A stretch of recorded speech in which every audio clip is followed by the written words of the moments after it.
बिहार सरकार पर लापरवाही का लगाया आरोप। भागलपुर में बारिश के बाद निगम के दावों की खुली पोल, जल जमाव से लोग परेशान, जगह जगह भरा है पानी।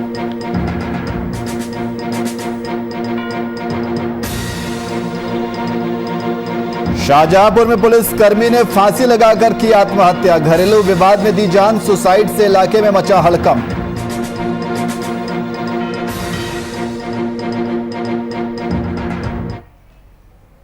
नमस्कार, मैं नियाज खान और आप देख रहे हैं वीआईपी न्यूज। अब सीधे रुख करते हैं खबरों की ओर। बिहार में 8 जून तक लॉकडाउन को बढ़ा दिया गया है। सीएम की बैठक के बाद सोमवार को मुख्यमंत्री नीतीश कुमार ने ट्वीट कर इसकी जानकारी दी है। उन्होंने कहा कि 8 जून तक लॉकडाउन बढ़ाने का निर्णय लिया गया है, लेकिन व्यापार के लिए अतिरिक्त छूट दी जा रही है। सभी लोग मास्क पहने और सामाजिक दूरी बनाए रखें।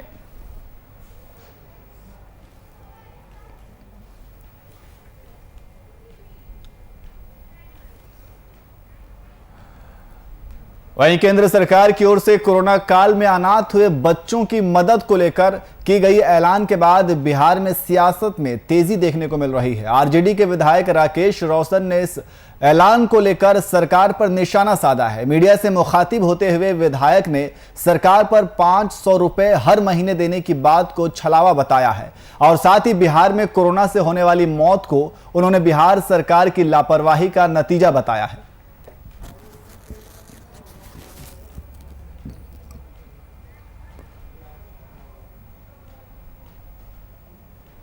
नीतीश जी ये लल्ली पॉप खिला रहे हैं बिहार के बच्चों को। सही मायने में यदि इनकी हमदर्दी है बच्चों के भविष्य को अच्छा बनाने के लिए, तो निश्चित रूप से जो 1500 रुपया का ये राशि है, इसमें इस महंगाई में कोई बच्चों का भरण पोषण नहीं हो सकता। 50 रुपया प्रतिदिन पड़ता है। 50 रुपया में बच्चों को कौन सा खाना दिया जाएगा जिससे कि वो सर्वोत्तम आहार ले सके।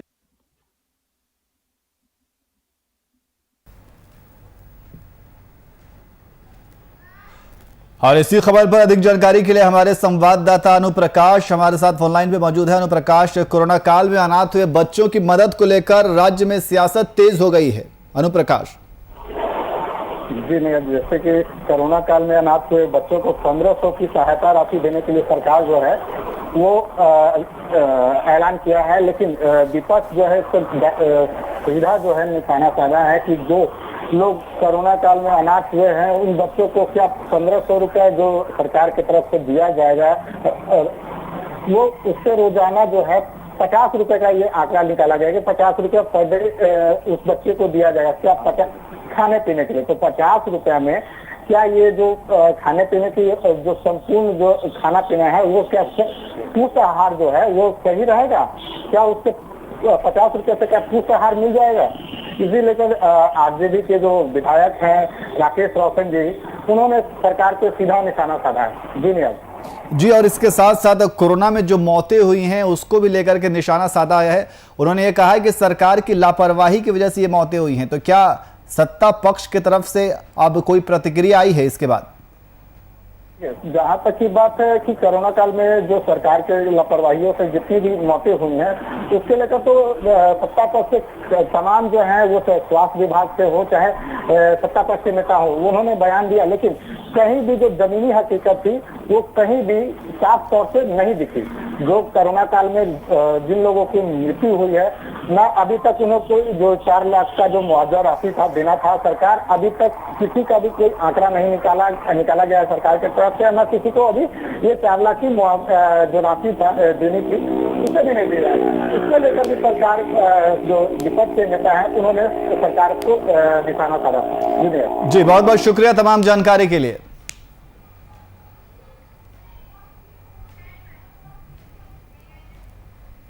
वहीं केंद्र में मोदी सरकार के बीते दिन 7 वर्ष पूरा होने के अवसर पर सेवा ही संगठन अभियान के तहत बीजेपी नेताओं ने गांव का दौरा किया।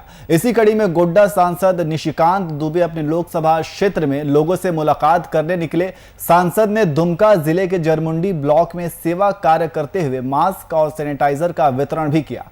अपने जरमुंडी दौरे पर सांसद ने शहीद बीएसएफ जवान मंजीत झा के घर पहुंचकर परिजनों से मुलाकात भी की।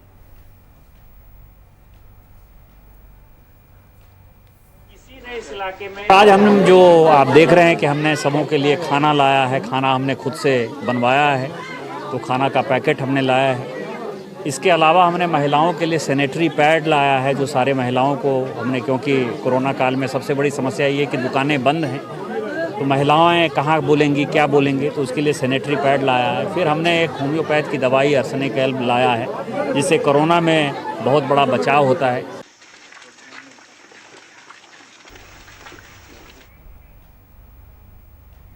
वहीं केंद्र में मोदी सरकार के 7 वर्ष पूरा होने के अवसर पर सेवा ही संगठन अभियान के तहत बीजेपी नेताओं ने गांव का दौरा किया और लोगों से रूबरू होने की इस कड़ी में दुमका जिले के रामगढ़ में बीजेपी के ब्लॉक महामंत्री नवल किशोर मांझी ने लोगों के बीच मास्क और सैनिटाइजर का वितरण भी किया और साथ ही उन्होंने आम जनता से इलाके के परेशानियों के बारे में जानकारी हासिल की।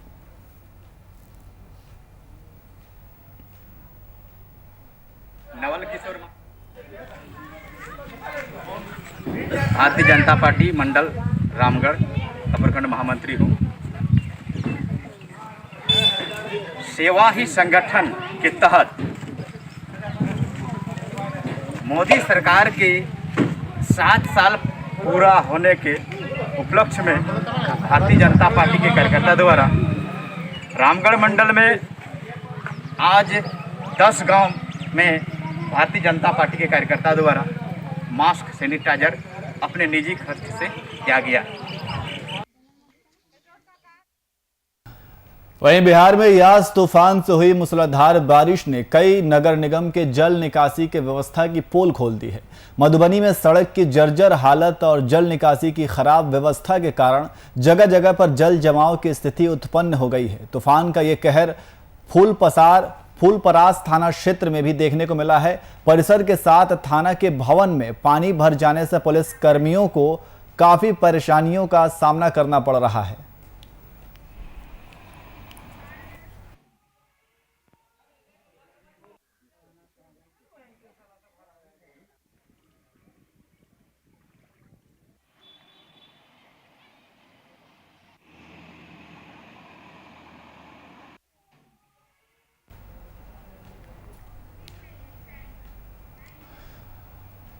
वहीं भागलपुर में भी बारिश के बाद निगम के दावों की पोल खुल गई है। बारिश से हुए जल जमाव के कारण लोग नारकीय जीवन जीने को विवश हैं। आवागमन में आम जनता को काफी परेशानियों का सामना करना पड़ रहा है। इस मामले को भागलपुर विधायक और कांग्रेस विधानमंडल दल के नेता अजीत शर्मा ने जल जमाव को जानबूझकर की गई साजिश का नाम दिया है। वहीं उस जगह पर फ्लाईओवर निर्माण को लेकर उन्होंने रेलवे से एनओसी मिलने के बाद साझा की और साथ ही निर्माण जल्द शुरू करवाए जाने का आश्वासन दिया।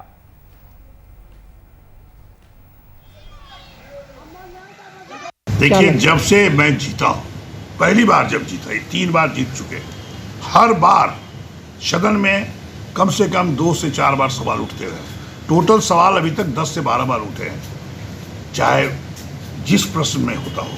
लेकिन आपको बता दें, सारा रेलवे से एनओसी मिल गया। 3 बार ऑब्जेक्शन हुआ, फिर मैंने जीएम से बात किया, डिपार्टमेंट भी बात किया, मिल गया। डीपीआर बन गया, ए बन गया और आज योजना विभाग में लंबित है। जानबूझ के ये चुनाव में, चूंकि बीजेपी एनडीए हारती रही इस बार उसको हो जाना था, लेकिन चूंकि लोगों ने कहा, भाजपा वालों ने कि साहब बना दीजिएगा तो ये 3 लाख लोग प्रभावित, सब वोटवे अजीत शर्मा को दे देगा, इसलिए रोका गया। मैं कल माननीय पथ निर्माण जी, आदरणीय नितिन जी से मैंने बात की है, उनको कल पत्र भी मैं दिया हूं और उन्होंने कहा है कल बैठक था, उसमें मैं देख लेता हूं क्या पोजीशन, आपको बताऊं। किस तरह से रिक्शा हो या बाइक, बड़ी मशक्कत करना पड़ता है। वहीं शाहजहांपुर के सदर बाजार थाना क्षेत्र में घर में एक पुलिस कर्मी ने फांसी लगाकर आत्महत्या कर ली। आत्महत्या का कारण घरेलू विवाद बताया जा रहा है। पुलिस कर्मी के फांसी लगाने से आसपास के लोगों में हड़कंप मच गया। मौके पर पहुंची पुलिस ने शव को पोस्टमार्टम के लिए भेज दिया और आगे की कार्रवाई में जुट गई है।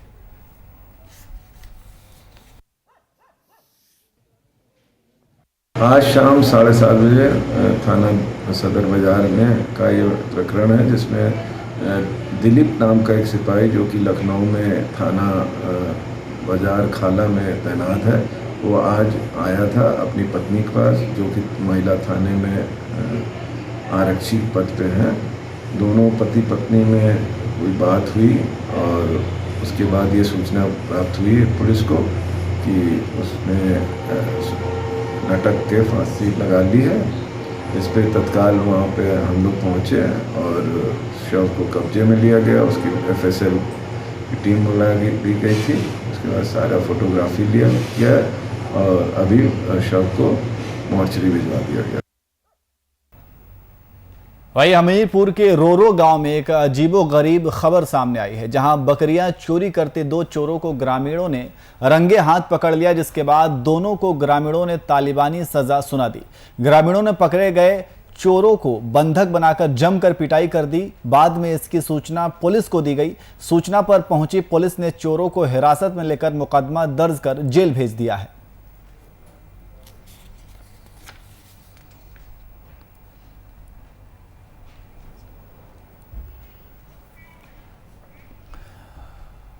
वहीं सुल्तानपुर में एक 40 साल के दलित का शव संदिग्ध परिस्थितियों में बरामद किया गया है। मामला लंबुआ कोतवाली के परशुरामपुर चौबान गांव का है। सूचना पाकर पुलिस मौके पर पहुंची और शव को पोस्टमार्टम के लिए भेजा और जांच पड़ताल में जुट गई है।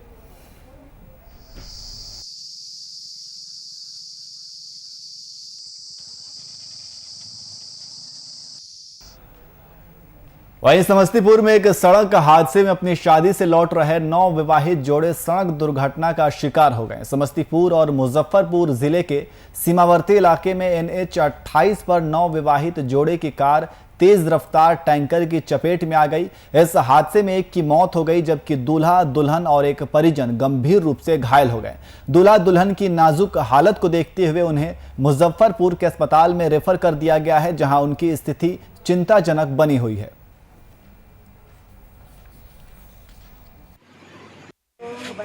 हम लोगों को जानकारी हुई कि गाड़ी जो है सो बारात से रिटर्न आ रही थी, जिसे यानी कि टैंकर वाला जो है उसको जो है सो मारा। इसमें जो है एक आदमी स्पॉट डेट हो गया और बाकी लोग उसमें लड़का लड़की भी थी।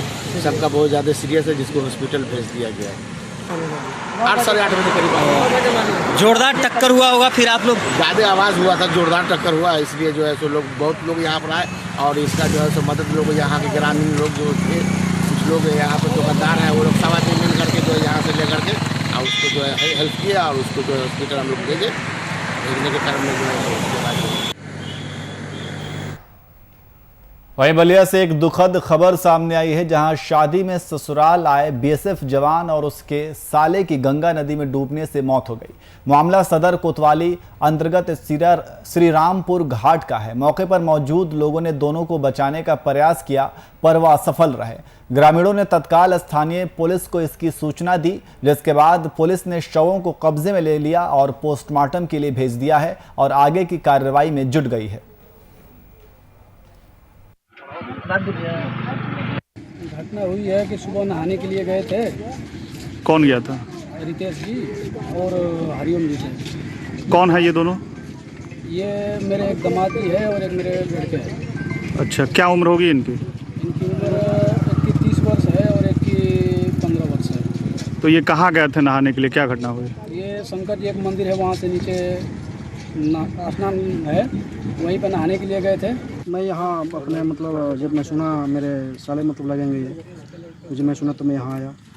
कौन मतलब कहाँ पर आए हुए हैं आप? मोहम्मदपुर आए हुए हैं जी। क्या घटना हुई है? घटना यहाँ मतलब ये हुआ कि सुबह नहाने गए थे वहाँ 8 साढ़े 8 बजे करीब में, तो वहाँ पे डूब गए। फिर हमें सूचना मिला, फिर मैं सूचना मिला तो मैं यहाँ पहुँचा।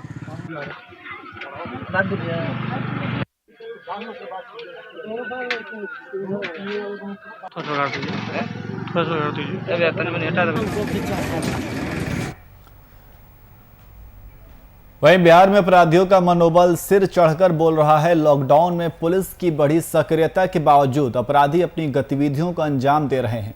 अपराधियों के उत्पात का ताजा मामला जहानाबाद से सामने आया है, जहां बड़ी मस्जिद के पास अपराधियों ने ज्वेलर्स नामक दुकान के संचालक से लूट की घटना को अंजाम दिया है। जानकारी के अनुसार अपराधी ग्राहक बनकर दुकान मालिक के घर में घुसे और लूट कर चलते बने।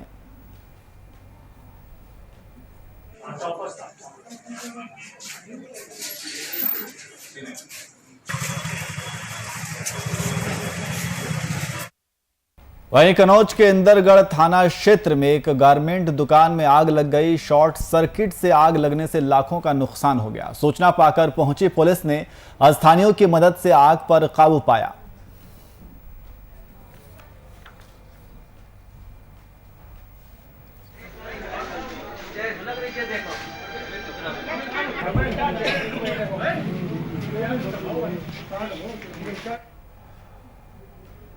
हमीरपुर में चोरों के हौसले बुलंद दिखाई दे रहे हैं। जिले के कुरारा थाना क्षेत्र में बाइक सवार 2 चोरों ने फर्नीचर की दुकान से चोरी की घटना को अंजाम दिया है।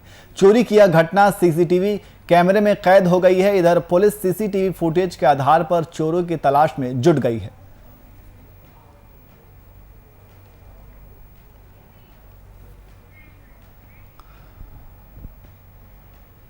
वहीं बिहार में आपसी विवाद में गोलीबारी एक आम बात हो गई है। गोलीबारी का ताजा तरीन मामला नालंदा के बेन थाना क्षेत्र से सामने आया है, जहां मामूली से विवाद में 2 पक्षों के बीच जमकर मारपीट और गोलीबारी हुई।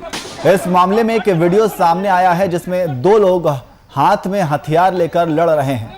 मामला पुलिस के संज्ञान में आते ही पुलिस ने कार्रवाई करते हुए दोनों लोगों को हथियार के साथ गिरफ्तार किया है और साथ ही दोनों हथियार भी बरामद कर लिए गए हैं।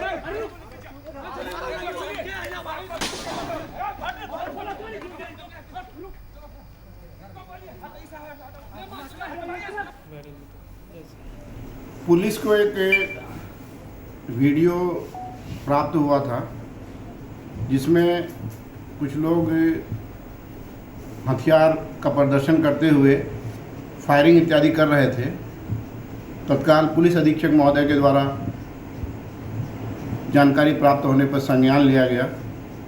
पुलिस अधीक्षक महोदय के दिशा निर्देशन में हम लोगों ने एक टीम बनाया तत्काल, जिसमें CI Bihar, SHO Bihar, CI Giriyak, SHO Harnaut और ओपी अध्यक्ष वेना, अन्य पुलिसकर्मी, महिला पुलिसकर्मी इत्यादि इसमें शामिल थे। इस वीडियो पे पुलिस टीम के द्वारा त्वरित कार्रवाई की गई है।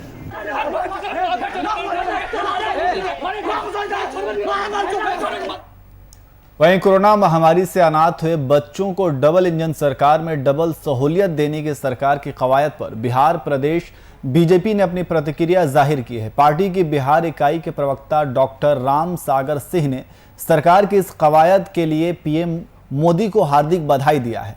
आपको बता दें कि इस नई पहल के तहत पीएम केयर्स फंड से अनाथ बच्चों को निकटतम केंद्रीय विद्यालय, सैनिक या निजी स्कूलों में दाखिला मिलेगा और साथ ही बच्चों के लिए पोशाक, किताब की भी मुकम्मल व्यवस्था की जाएगी। बिहार में डबल इंजन सरकार होने के वजह से कोरोना से अनाथ हुए बच्चों को डबल फायदा मिलेगा। जहां केंद्र सरकार पीएम केयर फंड से बच्चों को 1 से 10 साल के बच्चों को सेंट्रल स्कूल में दाखिला या प्राइवेट में भी होगा तो उसका फी सरकार भरेगी, किताब खरीद कर देगी, कपड़ा सरकार देगी और 11 साल से ऊपर के बच्चों का भी सारा खर्चा सरकार उठाएगी, हेल्थ इंश्योरेंस भी करेगी। और अगर टेक्निकल कॉलेज में एडमिशन लेते हैं तो लोन का भी ब्याज चुकता पीएम केयर फंड से किया जाएगा और 23 साल होने पर 10 लाख रुपए मिलेंगे। वहीं बिहार सरकार भी बाल कल्याण योजना के तहत 1500 रुपये मासिक देने का घोषणा किया है और बालिकाओं के लिए कस्तूरबा बालिका विद्यालय में एडमिशन का बात किया है। दोहरा फायदा और दोनों सरकार को बिहार की जनता के तरफ से धन्यवाद। वहीं दुमका जिले में एक बार फिर दिखा वीआईपी न्यूज के खबर का असर। वीआईपी न्यूज ने बीते दिन जिले के जरमुंडी ब्लॉक के कन्हैयापुर टोला में बीते 2 महीने से खराब पड़े बिजली के ट्रांसफार्मर की खबर को प्राथमिकता के साथ दिखाया गया था और साथ ही हमारे संवाददाता की तरफ से जिले के कृषि मंत्री को ट्वीट कर इस समस्या की जानकारी भी साझा की गई थी, जिसके बाद कृषि मंत्री ने वीआईपी न्यूज की खबर को संज्ञान में लेते हुए इलाके में बिजली व्यवस्था जल्द से जल्द दुरुस्त करने का आदेश दिया है।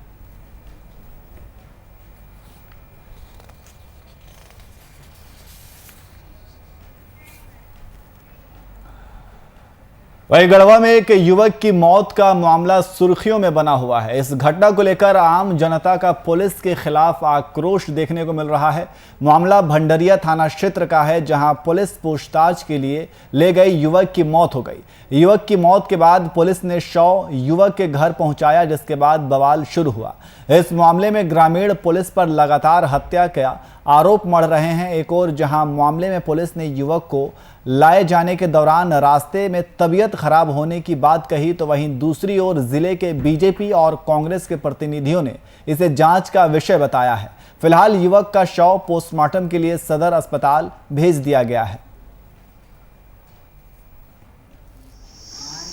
एक्चुअली हुआ था क्या कि एक केस में पूछताछ के लिए एसआई विपिन कुमार वर्मा थे और चौकीदार उनको पूछताछ के लिए यहाँ से लेके जा रहे थे। रास्ता में उनका तबीयत ठीक नहीं लगा, यहीं पर उनको हॉस्पिटल में इलाज करा के उनके परिजनों के साथ उनको घर भेज दिया गया और वो घर में यहाँ पर स्वस्थ थे। उसके बाद डॉक्टर द्वारा ट्रीटमेंट में जो इंजेक्शन दिया गया क्या हुआ ये तो स्पष्ट नहीं है, इसीलिए इसका पोस्टमार्टम कराया जा रहा है। इसमें मजिस्ट्रेट की पर्ची रखी हुई है। हाँ, अभी सूचना मिली है भंडरिया से वीडियो साहब के द्वारा कि डेड बॉडी आ रही है और तो उसका चूँकि पुलिस कस्टडी का बात है, पुलिस लेकर आई थी अस्पताल और उसके बाद में वहाँ पर डेथ हुआ है। इलाज के करने के बाद से रेफर किए हैं डॉक्टर साहब। उसके बाद में गाँव में डेड बॉडी थी और वहाँ से फिर पुलिस के द्वारा रेफर किया गया है। उसके लिए हम चाहेंगे कि सरकार इसका निष्पक्ष जांच करे, जो भी उचित है दोषी लोग हैं उस पर उचित कार्रवाई किया जाए। आपको क्या लगता है? जैसा कि परिवार वाले बता रहे हैं कि हम थाना बुलाया गया था, उसके बाद फिर जब लोग खोजने गया थाना में तो पता चला कि अस्पताल गया, अस्पताल से फिर घर आया तो जिंदा था और थोड़ा थरथरी था उसके, जैसा कि इनके परिवार वाले बता रहे हैं, और उसके बाद फिर डेथ हो गया। वहीं बिहार में शादी समारोह में कानून की धज्जियां उड़ाना एक आम बात हो गई है। शादी समारोह में कोरोना संक्रमण के कारण लगाए गए लॉकडाउन में बाला कार्यक्रम का आयोजन आए दिन देखने को मिल रहा है। ताज़ा मामला रोहतास जिले का है, जहां बिक्रमगंज थाना क्षेत्र में शादी समारोह में तमाम नियमों को ताक पर रखकर बाला कार्यक्रम का आयोजन किया गया और साथ ही समारोह में हर्ष फायरिंग किए जाने की खबरें भी सामने आ रही हैं। वीडियो वायरल होते ही पुलिस मामले में सक्रिय हो गई और मामले में छानबीन जारी है।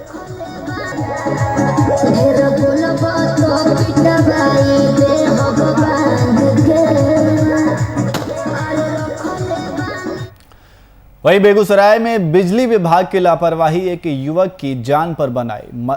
मरम्मत के अभाव में बिजली की जर्जर तार की चपेट में आने से एक युवक की मौत हो गई। घटना सिंघौल थाना क्षेत्र की है, जहां बिजली प्रवाहित जर्जर तार खंबे से टूटकर युवक के शरीर पर जा गिरी। जोरदार झटका लगने से युवक की मौके पर ही मौत हो गई। घटना की सूचना मिलते ही सिंघौल थाना के पुलिस मौके पर पहुंचकर शव को अपने कब्जे में लेते हुए पोस्टमार्टम के लिए सदर अस्पताल भेज दिया।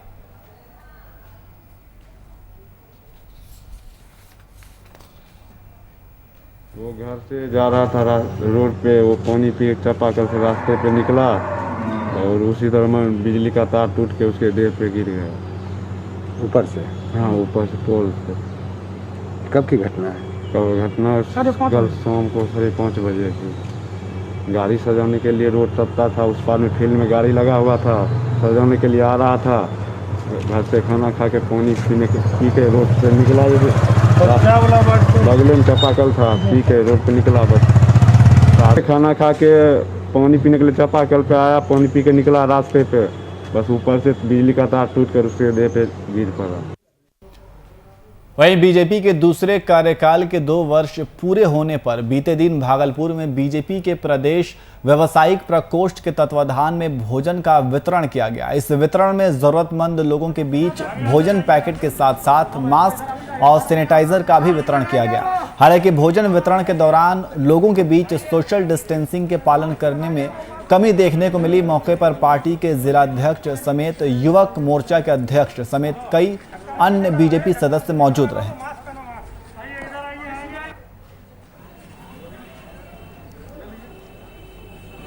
भारतीय जनता पार्टी के जितने भी संबंधित संस्थाएं हैं उनके द्वारा सेवा कार्य किया जा रहा है। ये हमारी एक छोटी सी पहल है। हम लोग निरंतर जो है ऑक्सीजन सिलेंडर से लेकर सब कुछ कर रहे हैं और आगे भी हमारा प्रयास जारी रहेगा। मनीष शर्मा, भाजपा व्यापार प्रकोष्ठ प्रदेश महासमिति सदस्य।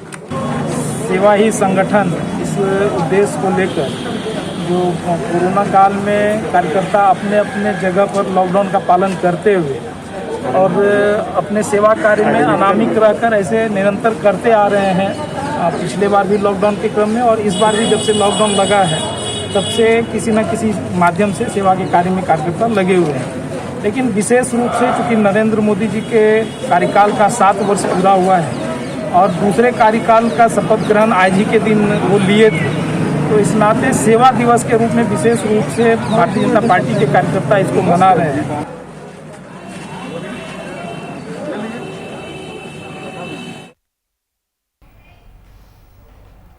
फिलहाल बुलेटिन में इतना ही। देश और दुनिया की तमाम खबरों के लिए देखते रहिए VIP न्यूज़। नमस्कार।